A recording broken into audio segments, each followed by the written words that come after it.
31 मार्च 90। ओम शांति। अव्यक्त बाप दादा मधुबन। रहमदिल और बेहद की वैराग वृत्ति। आप लवफुल और मर्सीफुल बाप दादा अपने समान बच्चों को देख रहे हैं। आप बाप दादा विश्व के सर्व अनजान बच्चों को देख रहे थे। भले अनजान हैं लेकिन फिर भी बच्चे हैं। बाप दादा के संबंध से सर्व बच्चों को देखते हुए क्या अनुभव किया कि मेजॉरिटी आत्माओं को समय प्रति समय किसी न किसी कारण से जाने अनजाने भी वर्तमान समय मसीह अर्थात रहम की दया की आवश्यकता है और आवश्यकता के कारण ही मर्सीफुल बाप को याद करते रहते हैं। तो चारों ओर की आवश्यकता प्रमाण इस समय रहम दृष्टि की पुकार है। क्योंकि एक तो भिन्न भिन्न समस्याओं के कारण अपने मन और बुद्धि का संतुलन न होने के कारण मर्सीफुल बाप को व अपनी अपनी मान्यता वालों को मसीह के लिए बहुत दुख से परेशानी से पुकारते रहते हैं। चाहे अनजान आत्माएं बाप को न जानने के कारण अपने धर्म पिताओं व गुरुओं को व इष्ट देवों को मर्सीफुल समझकर पुकारते हैं, लेकिन आप सब तो जानते ही हो कि इस समय एक सिवाय एक बाप परम आत्मा के और किसी भी आत्मा द्वारा मसीह मिल नहीं सकती।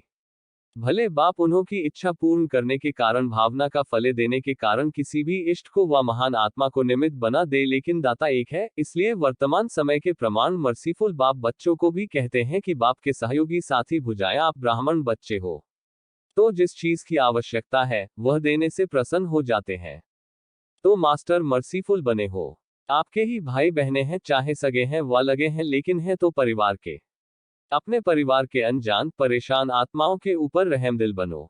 दिल से रहम आए। विश्व की अनजान आत्माओं के लिए भी रहम चाहिए और साथ साथ ब्राह्मण परिवार के पुरुषार्थ की तीव्र गति के लिए व स्व उन्नति के लिए रहमदिल की आवश्यकता है। स्व उन्नति के लिए स्व पर जब रहमदिल बनते हैं तो रहमदिल आत्मा को सदा बेहद की वैराग्य वृत्ति स्वत ही आती है। स्व के प्रति भी रहम हो कि मैं कितनी ऊंच ते ऊंच बाप की वही आत्मा हूं और वही बाप समान बनने के लक्ष्यधारी हूं। उस प्रमाण ओरिजिनल श्रेष्ठ स्वभाव व संस्कार में अगर कोई कमी है तो अपने ऊपर दिल का रहम कमियों से वैराग्य दिला देगा। बाप दादा आज यही रूहानियत कर रहे थे कि सभी बच्चे नॉलेज में तो बहुत होशियार हैं, पॉइंट स्वरूप तो बन गए हैं, लेकिन हर कमजोरी को जानने की पॉइंट्स हैं। जानत भी है कि यह होना चाहिए, करना नहीं चाहिए, यह जानते हुए भी पॉइंट स्वरूप बनना और जो कुछ व्यर्थ देखा सुना और अपने से हुआ उसको फुल स्टॉप की पॉइंट लगाना नहीं आता है। पॉइंट्स तो हैं, लेकिन पॉइंट स्वरूप बनने के लिए विशेष क्या आवश्यकता है? अपने ऊपर रहम और औरों को ऊपर रहम। भक्ति मार्ग में भी सच्चे भक्त होंगे व आप भी सच्चे भक्त बने हो। आत्मा में रिकॉर्ड भरा हुआ है ना। तो सच्चे भक्त सदा रहमदिल होते हैं, इसलिए वे पाप कर्म से डरते हैं। बाप से नहीं डरते लेकिन पाप से डरते हैं, इसलिए कई पाप कर्म से बचे हुए रहते हैं। तो ज्ञान मार्ग में भी जो यथार्थ रहमदिल है उसमें 3 बातों से किनारा करने की शक्ति होती है। जिसमें रहम नहीं होता वे समझते हुए जानते हुए 3 बातों के पर वश बन जाते हैं। वह तीनों बातें हैं अलबेलापन, ईर्ष्या और घृणा। कोई भी कमजोरी व कमी का कारण वश यह तीनों बातें होती हैं। और जो रहमदिल होगा वह बाप के साथी धर्मराज की सजा से किनारा करने की शुभ इच्छा रखते हैं। जैसे भक्त डर के मारे अलबेले नहीं होते, ऐसे ब्राह्मण आत्माएं बाप के प्यार के कारण धर्मराजपुरी से क्रॉस न करना पड़े इस मीठे डर से अलबेले नहीं होते हैं। बाप का प्यार उससे किनारा करा देता है, अपने दिल का रहम अलबेलापन समाप्त कर देता है। और जब अपने प्रति रहम भावना आती है तो जैसी वृत्ति, जैसी स्मृति, वैसी सर्व ब्राह्मण सृष्टि के प्रति स्वत ही रहमदिल बनते हैं। यह है यथार्थ ज्ञानयुक्त रहम। बिना ज्ञान के रहम कभी नुकसान भी करता है, लेकिन ज्ञानयुक्त रहम कभी भी किसी आत्मा के प्रति ईर्ष्या व घृणा का भाव दिल में उत्पन्न करने नहीं देगा। ज्ञानयुक्त रहम के साथ साथ स्वयं का रूहानियत का रूहाब भी अवश्य होता है। अकेला रहम नहीं होता, लेकिन रहम और रूहाब दोनों का बैलेंस रहता है। अगर ज्ञानयुक्त रहम नहीं है, साधारण रहम है, तो किसी भी आत्मा के प्रति चाहे लगाव के रूप से चाहे किसी भी कमजोरी से उसके ऊपर प्रभावित हो सकते हैं। प्रभावित भी नहीं होना है, न घृणा चाहिए न प्रभावित चाहिए, क्योंकि आप तन मन बुद्धि सहित बाप के ऊपर प्रभावित हो चुके हो। जब मन और बुद्धि एक के तरफ और ऊंचे ते ऊंचे तरफ प्रभावित हो चुकी तो फिर दूसरे के ऊपर प्रभावित कैसे हो सकते? अगर दूसरे के ऊपर प्रभावित होते हैं तो उसको क्या कहेंगे? दी हुई वस्तु को फिर से स्वयं यूज करना उसको कहा जाता है अमानत में ख्यानत। जब मन बुद्धि दे दिया तो फिर आपकी रही कहां जो प्रभावित होते हो? बाप के हवाले कर दिया है या आधी रखी है, आधी दी है? जिन्होंने फुल दी है वे हाथ उठाओ। देखो ब्राह्मण जीवन का फाउंडेशन महामंत्र क्या है? मनमनाभव, तो मनमनाभव नहीं हुए हो तो ज्ञान सहित रहम दिल आत्मा कभी किसी के ऊपर, चाहे गुणों के ऊपर, चाहे सेवा के ऊपर, चाहे किसी भी प्रकार के सहयोग प्राप्त होने के कारण आत्मा पर प्रभावित नहीं हो सकती, क्योंकि बेहद की वैरागी होने के कारण बाप के स्नेह, सहयोग, साथ इनके सिवाय और कुछ उसको दिखाई नहीं देगा, बुद्धि में आएगा ही नहीं। तुम्ही से उठूं, तुम्ही से सोऊं, तुम्ही से खाऊं, तुम्ही से सेवा करूं, तुम्ही साथ कर्मयोगी बनूं, यही स्मृति सदा उस आत्मा को रहती है। भले कोई श्रेष्ठ आत्मा द्वारा सहयोग मिलता भी है, लेकिन उसका भी दाता कौन? तो एक बाप की तरफ ही बुद्धि जाएगी ना। सहयोग लो, लेकिन दाता कौन है, यह भूलना नहीं चाहिए। श्रीमत एक बाप की है। कोई निमित्त आत्मा आपको बाप की श्रीमत की स्मृति दिलाती है तो उनकी श्रीमत नहीं कहेंगे, लेकिन बाप की श्रीमत को फॉलो कर औरों को भी फॉलो कराने के लिए स्मृति दिलाती है। निमित्त आत्माएं, श्रेष्ठ आत्माएं कभी यही नहीं कहेंगे कि मेरी मत पर चलो, मेरी मत ही श्रीमत है, यह नहीं कहेंगी। श्रीमत की फिर से स्मृति दिलते, इसको कहते हैं यथार्थ सहयोग लेना और सहयोग देना। दादी की श्रीमत नहीं कहेंगे। निमित्त बनते हैं, श्रीमत की शक्ति स्मृति दिलाते हैं। इसलिए कोई भी आत्मा के ऊपर प्रभावित नहीं होना। अगर किसी भी बात में किसी पर प्रभावित होते हैं, चाहे उसके नाम की महिमा पर, रूप पर व किसी विशेषता पर, तो लगाव के कारण, प्रभावित होने के कारण बुद्धि वहां अटक जाएगी। अगर बुद्धि अटक गई तो उड़ती कला हो नहीं सकती। अपने ऊपर भी प्रभावित होते हैं, मेरी बहुत अच्छी प्लानिंग बुद्धि है, मेरा ज्ञान बहुत स्पष्ट है, मेरे जैसी सेवा और कोई कर नहीं सकते, मेरी इन्वेंटर बुद्धि है, गुणवान हूं, यह अपने ऊपर भी प्रभावित नहीं होना है। विशेषता है, प्लानिंग बुद्धि है, लेकिन सेवा के निमित्त किसने बनाया? मालूम था क्या कि सेवा क्या होती है। इसलिए स्व उन्नति के लिए यथार्थ ज्ञानयुक्त रहमदिल बनना बहुत आवश्यक है। फिर यह ईर्ष्या घृणा समाप्त हो जाती है। तीव्र गति की कमी का मूल कारण यही है, ईर्ष्या व घृणा या प्रभावित होना, चाहे अपने ऊपर चाहे दूसरे के ऊपर। और चौथी बात सुनाए, अलबेलापन। यह तो होता ही है, टाइम पर तैयार हो जाएंगे, यह है अलबेलापन। बाप दादा ने एक हंसी की बात पहले भी सुनाई है। ब्राह्मण आत्माओं को दूर की नजर बड़ी तेज है और नजदीक की नजर थोड़ी कमजोर है, इसलिए दूसरों की कमी जल्दी दिखाई देती है और अपनी कर्मा देरी से दिखाई देती है। तो रहम की भावना लवफुल भी हो और मर्सीफुल भी हो, इससे दिल से वैराग आएगा। जिस समय सुनते हैं वह भट्ठी होती है, रूह रेहान होती है, उस समय तो सब समझते हैं कि ऐसे ही करना है। वह अल्पकाल का वैराग आता है, दिल का नहीं होता। जो बाप को अच्छा नहीं लगता उससे दिल से वैराग आना चाहिए। अपने आप को भी अच्छा नहीं लगता है, लेकिन बेहद की वैराग वृत्ति का हल चलाओ, रहमदिल बनो। कई बच्चे बहुत अच्छी अच्छी बातें सुनाते हैं, कहते हैं जब कोई झूठ बोलता है तभी बहुत गुस्सा आता, झूठ पर गुस्सा आता है, या कोई गलती करता है तो गुस्सा आता है। वैसे नहीं आता, उसने झूठ बोला यह तो ठीक है, उसको राग समझते हो, और जो आप गुस्सा करते हो वह फिर राइट है क्या? राग को कैसे समझा सकते? उसका असर कैसे हो सकता है? उस पर अपनी गलती को नहीं देखते, लेकिन दूसरे की झूठ की छोटी बात को भी बड़ा कर देते हैं। ऐसे समय पर रहम दिल बनो। अपनी प्राप्त हुई बाप की शक्तियों द्वारा रहमदिल बनो, सहयोग दो। लक्ष्य अच्छा रखते हैं कि उनको झूठ से बचा रहे हैं, लक्ष्य अच्छा है, उसके लिए मुबारक हो। लेकिन रिजल्ट क्या निकली? वह भी फेल, आप भी फेल। तो फेल वाला फेल वाले को क्या पास कराएगा? कई फिर समझते हैं हमारी जिम्मेवारी है उसको अच्छा बनाना, आगे बढ़ाना। लेकिन जिम्मेवारी निभाने वाला पहले अपनी जिम्मेवारी उस समय निभा रहे हो जो दूसरे की निभाते हो।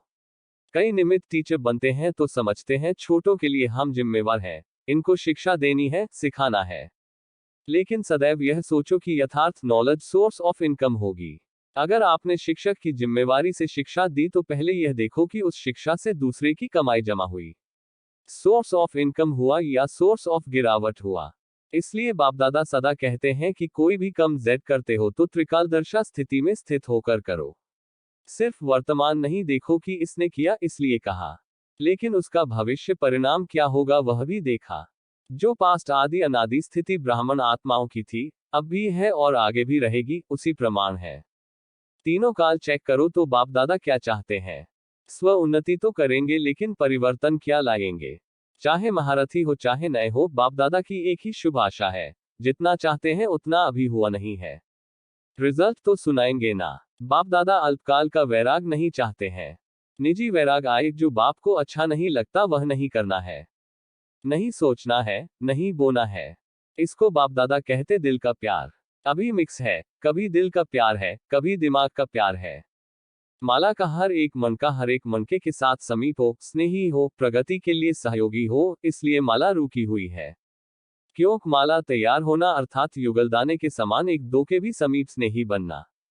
पहले 108 की माला बने तब दूसरी बने। बाप दादा बहुत बार माला तैयार करने के लिए बैठते हैं, लेकिन अभी पूरी ही नहीं हुई है। मनका मनके के समीप तब आता है, अर्थात बाप उसको पिरोता तभी है जब उस मनके को 3 सर्टिफिकेट हो: बाप पसंद, ब्राह्मण परिवार पसंद और अपने यथार्थ पुरुषार्थ पसंद। तीनों बातें चेक करते हैं तो मनका हाथ में ही रह जाता है, माला में नहीं आता। तो इस वर्ष कौन सा स्लोगन याद रखेंगे? त्रिमूर्ति बाप और विशेष तीनों संबंध द्वारा 3 सर्टिफिकेट लेना है और औरों को भी दिलाने में सहयोगी बनना है। माला का समीप मनका बनना ही है। तो सुना, स्व उन्नति क्या करनी है?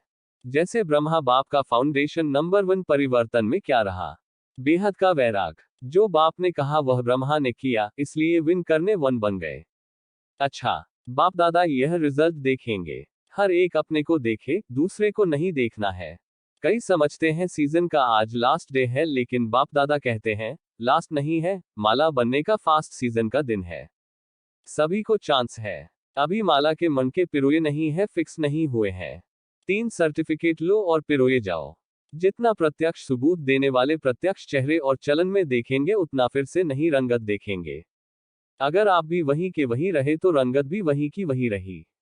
इसलिए अपने में नवीनता लाओ, परिवार में भी तीव्र पुरुषार्थ की नई लहर लाओ। फिर आगे चलकर कितने वंडरफुल नजारे देखेंगे। जो अब तक हुआ वह बीता, अभी हर कर्म में नया उमंग, नया उत्साह। इन पंखों से उड़ते चलो। बाकी जिन्होंने भी जो सेवा में सहयोग दिया, अर्थात अपना भाग्य जमा किया, वह अच्छा किया।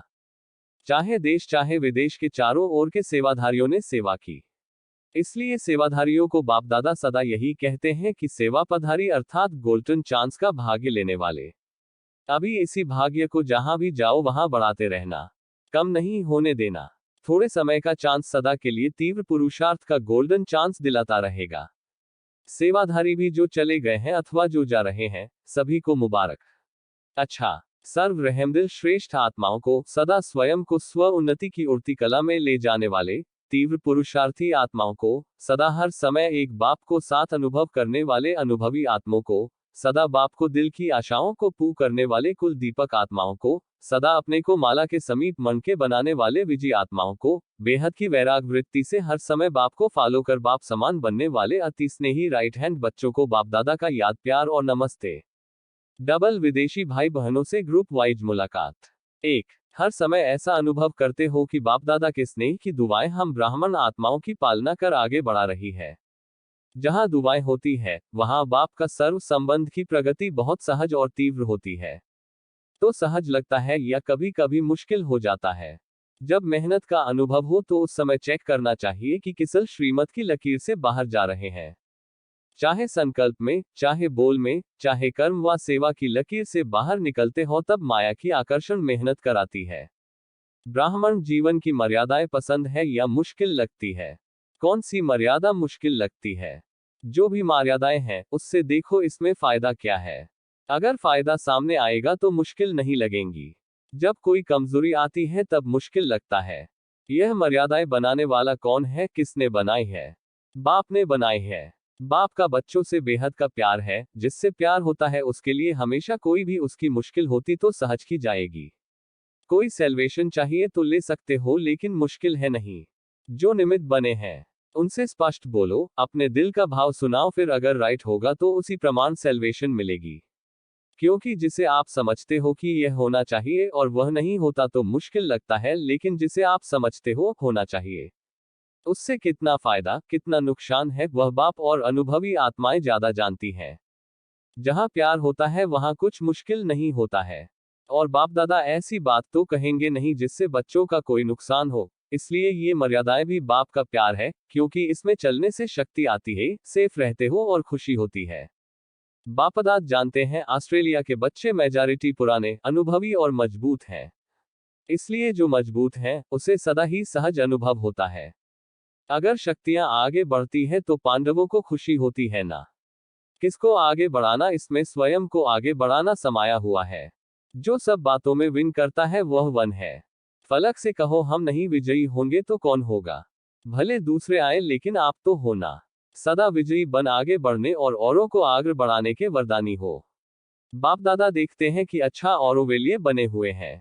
एक दो के प्रत्यक्ष जीवन को देखकर दूसरों में भी हिम्मत आ जाती है। तो यह सेवा भी बहुत श्रेष्ठ है। अपनी जीवन को सदा ही संतुष्ट और खुशनुमा बनाने वाले हर कदम में सेवा करते हैं। वाणी द्वारा तो सेवा करते रहेंगे, लेकिन वाणी के साथ साथ अपने चेहरे और चलन से निरंतर सेवा करते रहना। जो भी संपर्क में आए उसके दिल से स्वत ही वाह वाह के गीत निकले।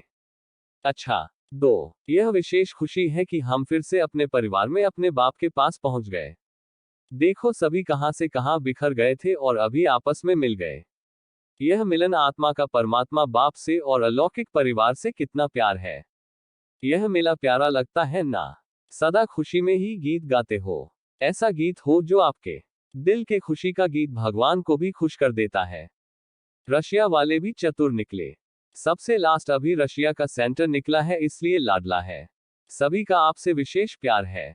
अभी और भी नए नए स्थान खुलेंगे। विश्व का पिता है तो विश्व के कोने कोने में संदेश तो जाएगा ना।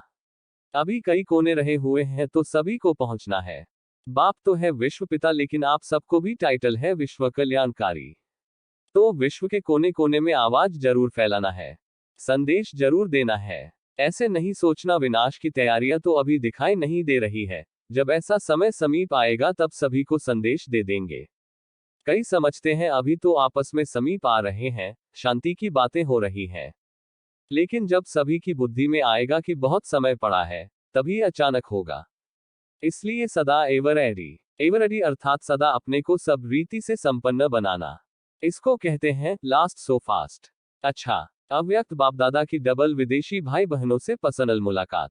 1 सदा यह खुशी रहती है कि हम बाप के वर्षे के अधिकारी हैं और शिक्षक द्वारा श्रेष्ठ पढ़ाई से श्रेष्ठ पद प्राप्त करने वाले हैं और सतगुरु द्वारा वरदान प्राप्त करने वाली श्रेष्ठ आत्माएं हैं।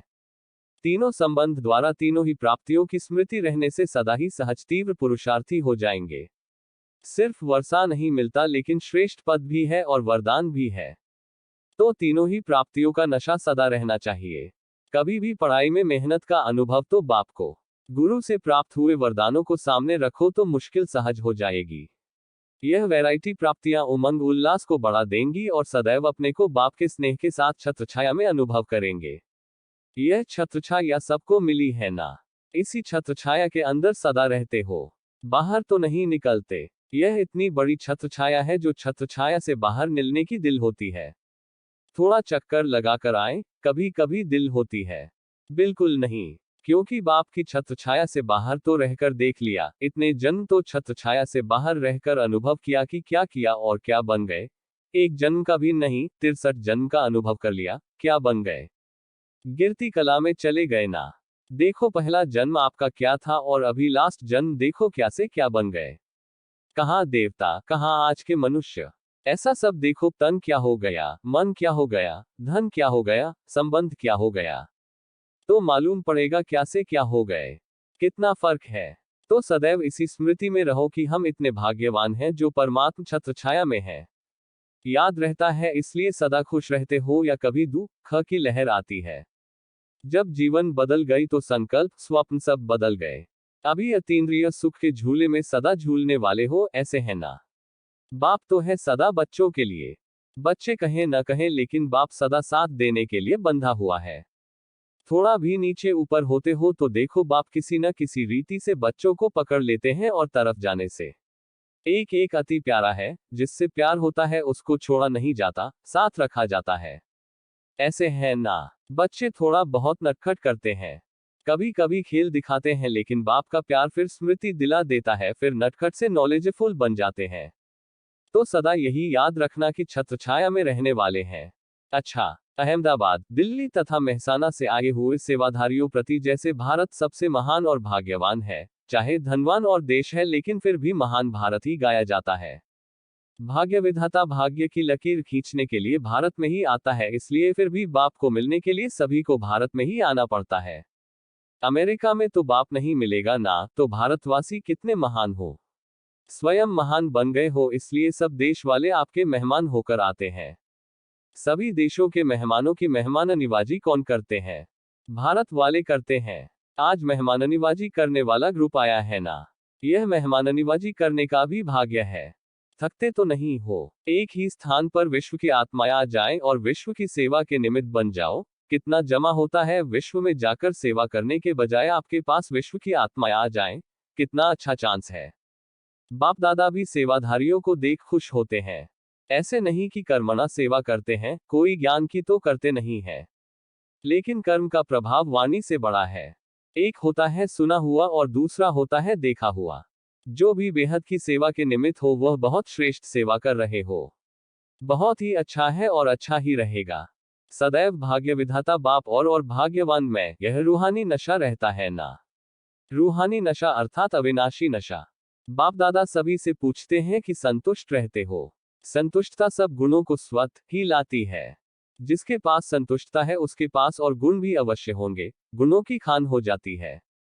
कोई भी बात हो जाए, कोई भी समस्या आ जाए, लेकिन संतुष्टता नहीं आए, बात आएगी भी और चली जाएगी, लेकिन संतुष्टता को नहीं जाने दो, क्योंकि यह अविनाशी खजाना है, बाप का वर्षा है।